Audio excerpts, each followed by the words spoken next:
Welcome, ladies and gentlemen. Thank you for joining us here at JLC Media.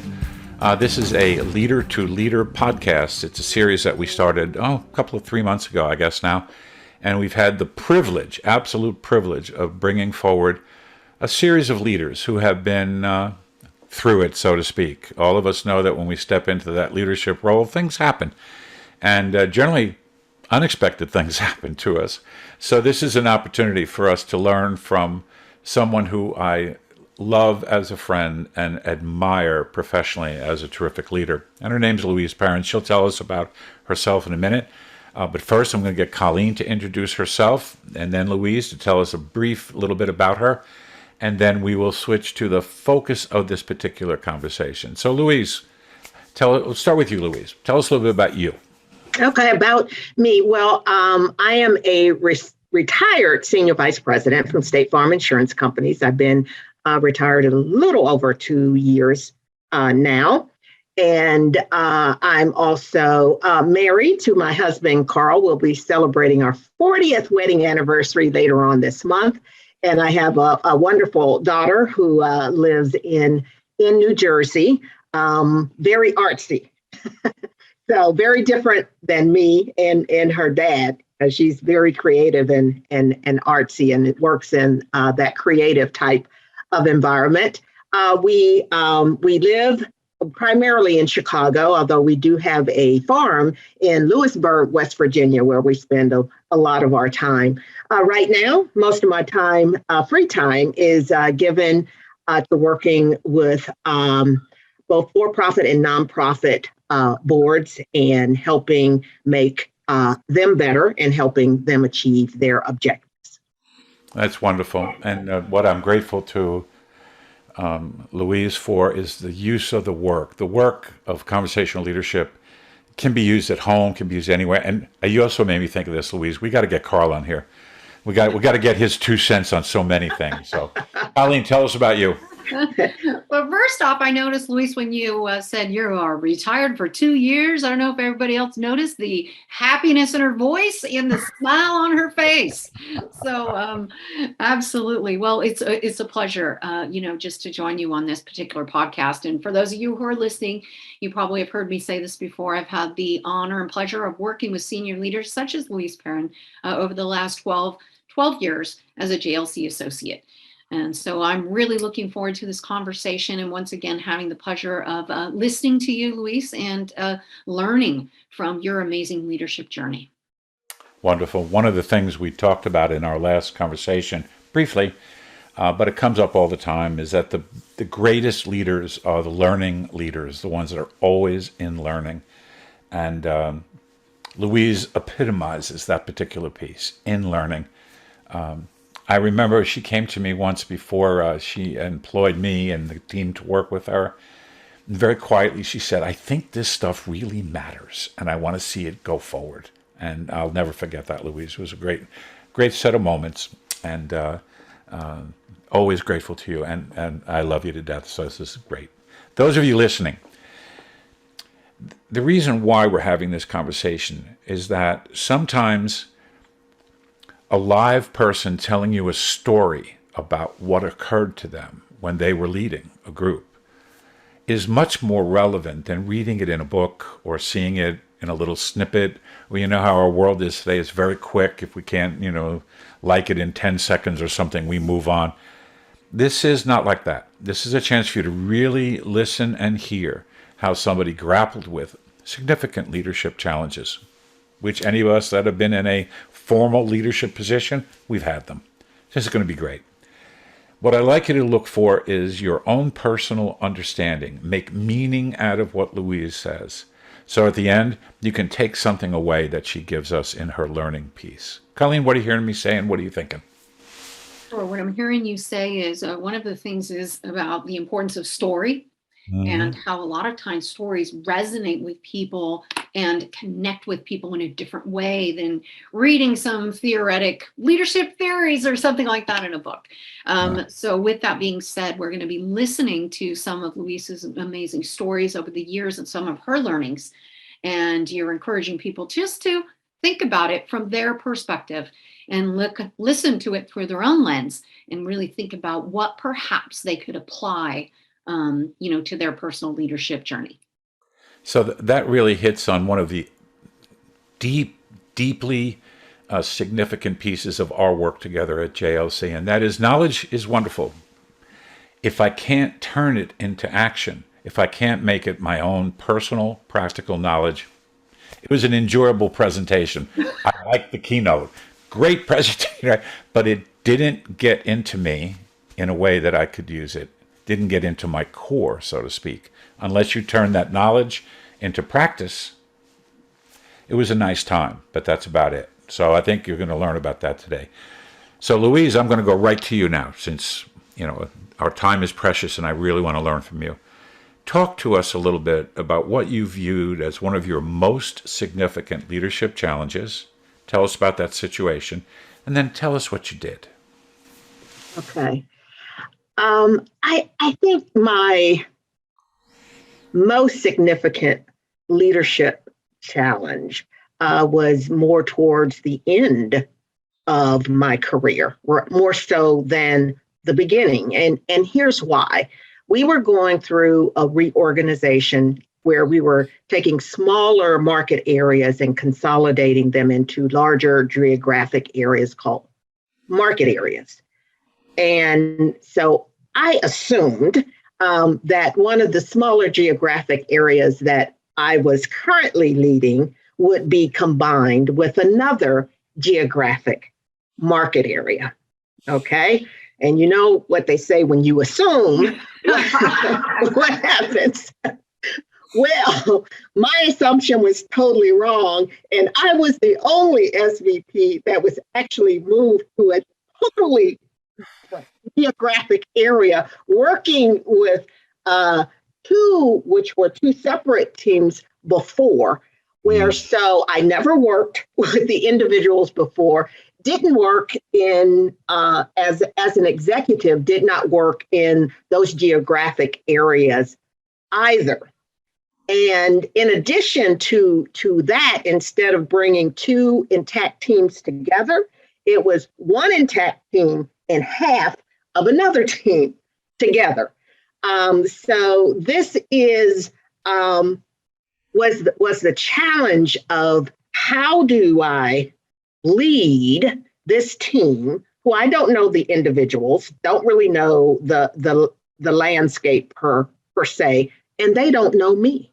And so how do I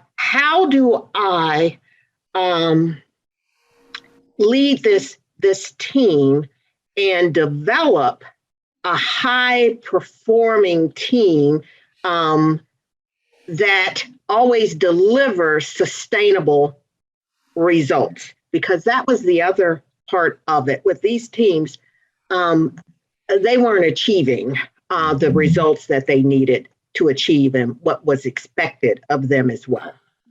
So that will provide some context around what I viewed as my biggest leadership challenge that came in at the latter part of my career.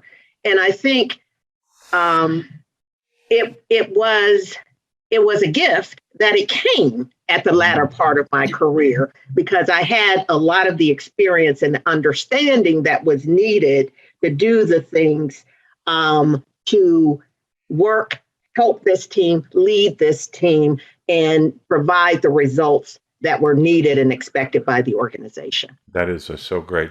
Colleen, what are you hearing Louise say? That's beautiful, Louise. Sure. Hearing a couple different things. I love the fact that she can reflect back and notice that, she was operating on a set of assumptions that clearly were not the same assumptions of, the other senior leaders who were dividing up the territories, right? So when finally the new market areas were unfolded, you found that you were in a little bit of a new situation, lots of change, new teams, two smaller areas with two teams that, you'd never worked with before and you were unfamiliar with. And so it sounds also like, as you reflect back, once again, you're recognizing that in some ways it was an opportunity because you had developed a lot more PPK, personal practical knowledge around your personal leadership journey. So it felt like what you said was you're almost feeling a little bit more prepared for that type of challenge at this point in your career. Did she get you right, Louise? I think she got me right. And also, as I reflect back on it, there were specific reasons why they moved me, is because I had, with my current team at the time, had really developed this high performing team that was really exceeding anyone's expectations for what could be delivered from that area. Yeah, I think it was deliberate too. I think and the other thing you did that was just really cool. So many people see things that come to them as leaders as problems, and what you saw was an opportunity. And in one sense, that little bit of self-talk that we do behind our ears, if we treat something as a problem, we treat it very differently than treating it as an opportunity to move forward. So given we understand what you were looking at, tell us some of what you did in order to really galvanize that team and pull them together. Mm-hmm. Well, I think the first thing I really had to do, and I took notes here, so I didn't want to miss anything. You're great. I really had to understand first, what is the objective? What do I want to accomplish as a leader? And I knew what I wanted to accomplish was to develop a high-performing team that would deliver long-term, consistent results. And in doing that, and have them do it even if I'm out of the picture, because they would have the processes in place. They would have the PPK in place. So understanding, okay, what is my objective as a leader? But then I had to take a step back, and understanding that I had to take a step back and really understand certain things. I had to understand not only the teams, but the individuals that I was being asked to lead. I had to understand the environment that they were working under, the leadership environment, the personal environment, and then understanding the insurance environment and the business of the business. And what were some of the challenges, and also what are some of the opportunities and the pain points that they had been experiencing and trying to, deliver on the expectations of the organization. So it's really understanding that, of just taking a pause and stepping back. I also understood I had to do something to give myself time, because one of the jurisdictions that I had responsibility for was bleeding from a profitability perspective. And there was a lot of angst around this. And so I knew that I had to have the right conversations with the right people to give them confidence that I understood what was going on, and that it was going to take some time to work through it, but we will have a process, we will have a structure and a strategy that will lead us to ultimately to getting this area to profitability. So that was also important. And at the same time, it's understanding what was critical, what would be critical with this new team. And what was critical was building trust. Okay. And not just in building trust with me, but building trust with each other. That's And that was just baseline. That was just foundational.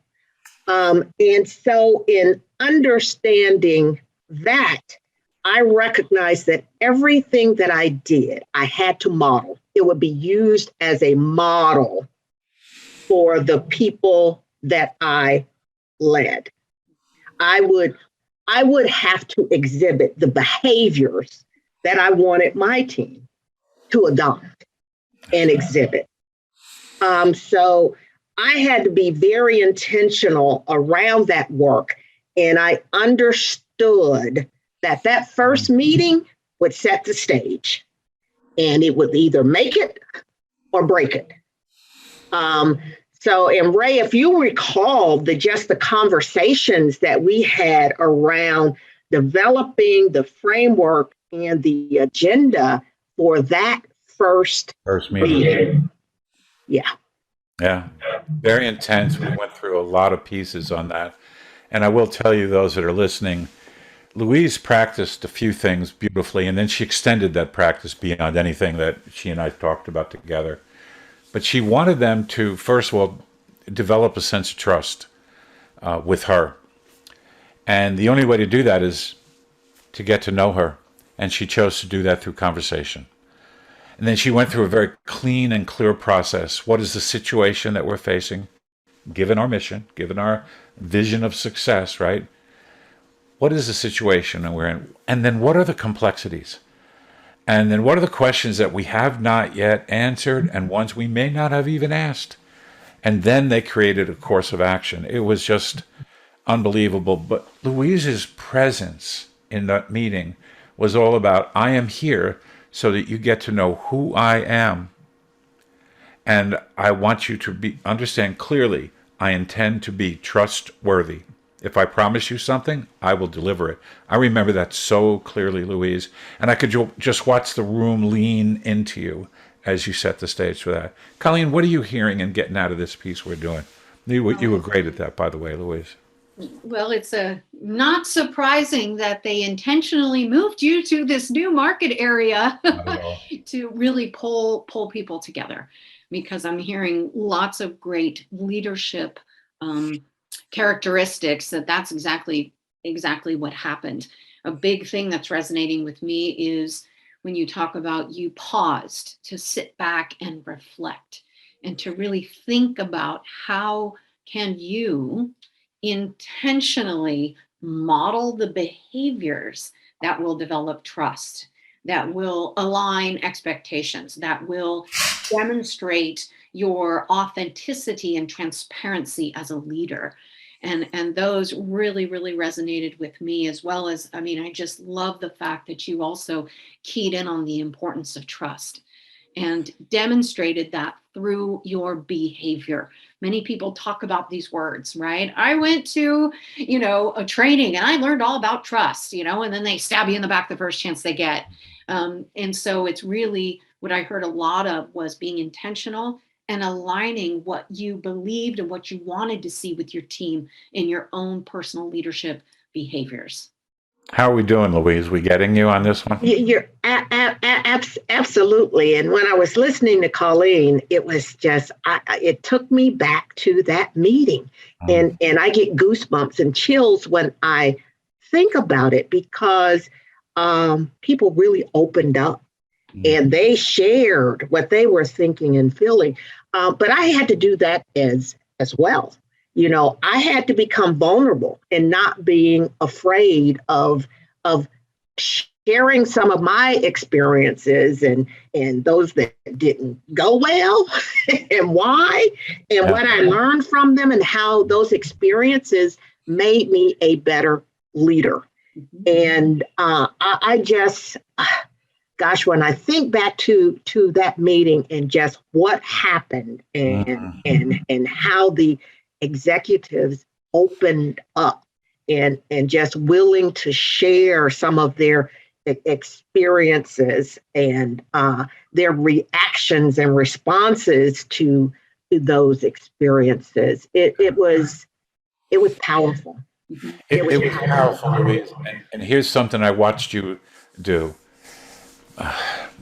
When we work with a new team, it is so critical to make the space safe so people can say what's on their heart.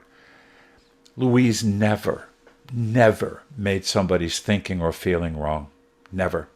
And that allowed anybody else who watched that happen, because somebody's out there going, I wouldn't have said that to the boss, And then all of a sudden, because of the way you acknowledged them and responded in such a respectful way, it opened the door to be even a greater opportunity for them to talk. So we could really say, tell us the truth. What are you facing? What are you struggling with? And so, Louise, there's a piece you did that I want to just highlight for the listeners. She never acted like you have a problem. She never did. She said, I am part of this with you. And whatever you're running into in terms of problem, that's a leadership collective issue. We own that with you. It's not you have this to deal with. We own it with you.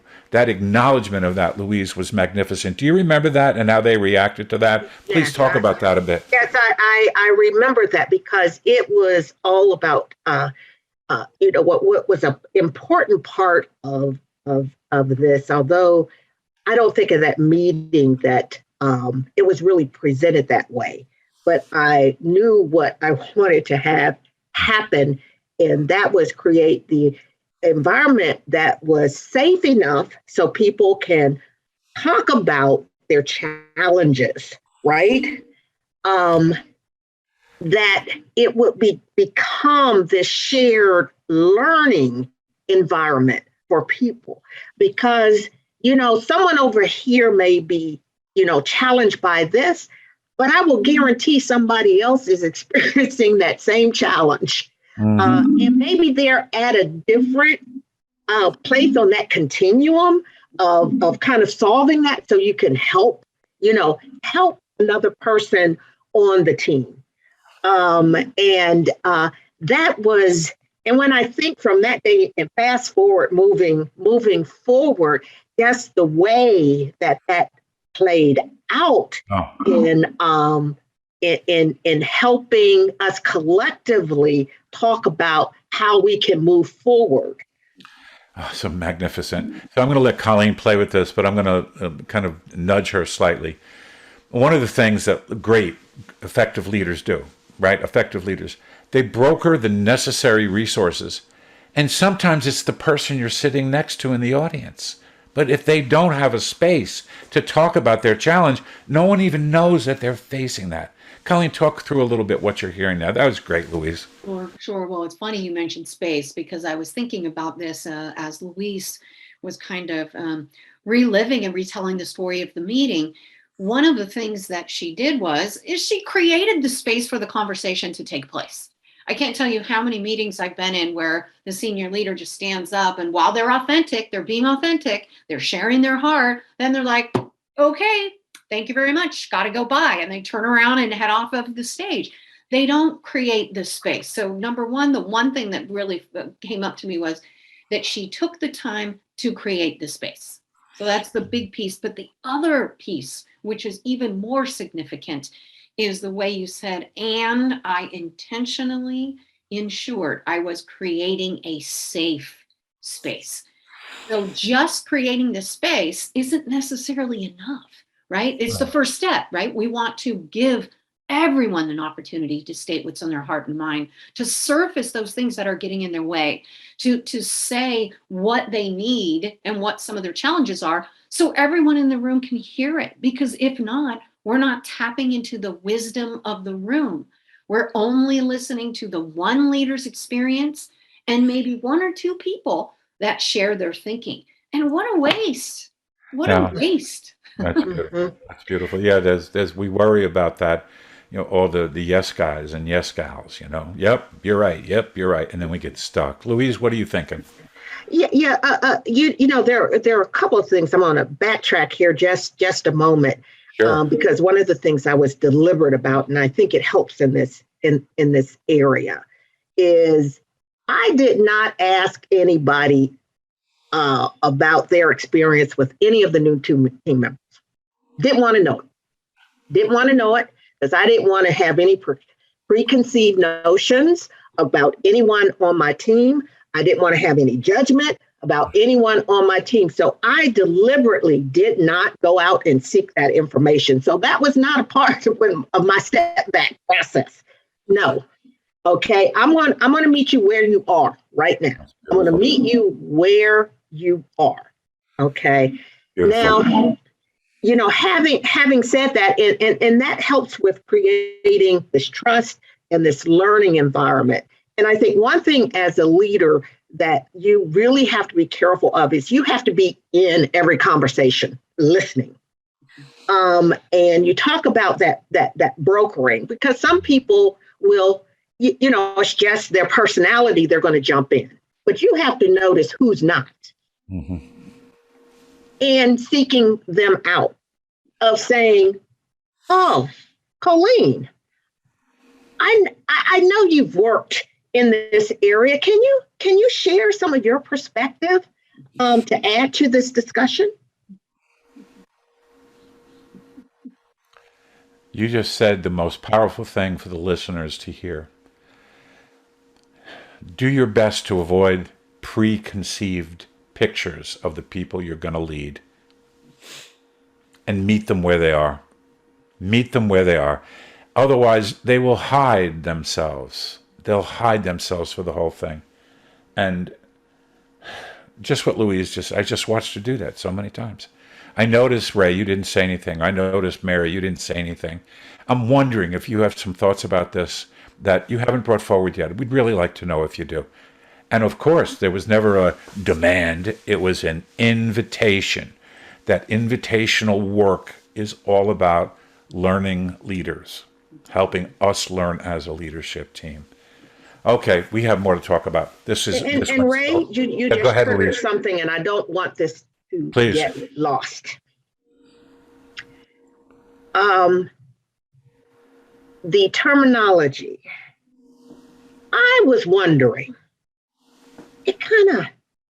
You're not saying I feel. Mm-hmm. Or I think it's, as I was listening to you, Ray, I was just wondering. I love it. That's a totally different tone. Right? So Louise and I, we spent hours talking about language and how words like, those are gerunds, listening, wondering, feeling, they are invitational in nature. They pull you into the conversation. One of the people that Louise and I worked with struggled with this because their language felt judgmental. And what Louise gave them was, you could do something like this. I'm noticing this and I'm wondering this. How am I getting you correct? Oh, that language. Conversational leadership is all about improving your personal practical knowledge on using specific phraseology and words that open the room up, open people up, and give them a space to be themselves. God, Louise, thank you. And also giving the person a chance to, well, first of all, you want to always acknowledge what they said, and making sure that you heard correctly what they said. So, always said, okay, Colleen, where I was listening to you, this is what I heard. Is this right? So you just give a person, if it's not, because sometimes we don't hear things correct, or we don't hear it the way it was intended. Correct. So it's always acknowledging what they said, because it's bad when you don't acknowledge a person, and just kind of understanding that, giving a chance for, if you did not hear them correctly, that it can be clarified up front. Yeah, I am who I am because of who we are. And if I'm living in a community, that's an old Ubuntu saying, phraseology, that if I don't actually take the time, and Louise just laid it out 4 things for you, those that are listening. The heart of this work lives in the 4 things she just mentioned. Acknowledge what the person said. And repeat it back. So what I heard you say was this. Am I getting that right? Second, confirm. Am I getting that right? Third, respond. And 4, respond respectfully. Those things are at the heart of this work that we do. I know we're slightly over time. I hope those of you who are listening have enjoyed this. I have enjoyed the hell out of this. This has been great. Remind you of those listeners, effective leaders generate and sustain quality relationships because the relationships produce desired results. How do you get relationships? Intentional, professional conversations. Ladies and gentlemen, thank you for listening. I'm going to get each of my partners here to give you a final thought as we go out the door. I invite you all, unless you're driving, to turn off the video or the podcast and just reflect on what resonated most with you. So, Colleen, what resonated most with you today? I think in the story, the theme, I could say, and pattern that surfaced for me is intentionally creating safe space. I always like that, thinking about and helping leaders across the country think about what are they doing? How are they actively every day and in every conversation intentionally growing safe space with their colleagues and with their team members so they can create, as Louise said, a high-performing team, a team that shares information with each other, a team that collaborates in a true fashion so they can produce those desired results. Wow. Super. Thank you. Louise, what resonated most with you in this conversation today? That we just didn't have enough time. Everything. I'm thinking, okay, what did I say? Okay, we're not done. We are not done. I love you. You both are great. This will continue. The feedback we've received on Louise's podcast has been wonderful, and we want to continue this. There's much. See that, ladies and gentlemen, one little story had so many features and so much for me to learn from. And that's what I resonate with all the time when I'm hanging out with these two people I care about so much. Thank you for listening to us at JLC Media. You can find us at gojlc.com. You can listen to us on YouTube, or you can listen to us on your Spotify or podcasts from Apple. Whatever you have, we're there, and we'll be there for you. If you'd like to talk to us further, feel free to hop on our site. We offer complimentary discovery phone calls. You can have a chat with one of us and talk about how our services might meet your needs going forward. Thank you for giving us part of your biggest asset of this century, your time. Thank you for that, and we wish you well. And if you're listening to us through the holiday season, happy holidays to all. Thank you for being with us. Sincerest thanks for listening to this episode of the Everyday Leadership Conversations podcast. The Jorgensen Learning Center offers a variety of programs for individuals and organizations to enhance their communication and leadership skills. To find out more about programs and upcoming webinars, check out our events page at gojlc.com.